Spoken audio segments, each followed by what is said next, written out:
Hi friends, Vishwanath and sons movie అయితే నచ్చింది భయ్య. అసలు సూర్య గారి ఏమైనా పర్ఫార్మెన్సా? టికెట్స్ బుక్ చేయకుంటే జల్దీ కడదో గురు. వెంకీ అట్లూరి తనంటే ఏంటో ఇంకోసారి చూపించాడు గురు. ఎమోషన్స్ క్యారీ చేయడంలో బాగా సక్సెస్ అయ్యారని చెప్పాలి. ఇక కథ విషయానికి వస్తే, విశ్వనాథ్ వాళ్ళ ఫ్యామిలీ రెస్పాన్సిబిలిటీస్, లవ్, అంబిషన్స్ మధ్య ఫేస్ చేసే ప్రాబ్లమ్స్ చుట్టూ స్టోరీ ఉంటుంది. సినిమాలో మెయిన్గా లవ్, ఫ్యామిలీ ఎమోషన్స్, కామెడీ పైన ఎక్కువ ఫోకస్ పెట్టారు.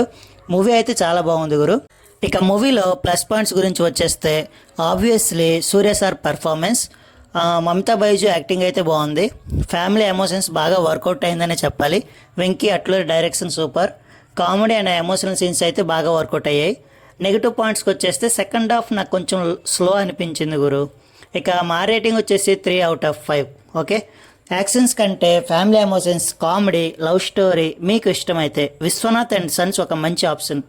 సూర్య ఫ్యాన్స్కి అయితే ఒక మంచి ట్రీట్ అని చెప్పాలి. That's it guys. ఇంకో రివ్యూతో మళ్ళీ మీ ముందుకు వస్తా. అంతవరకు బాయ్ బాయ్.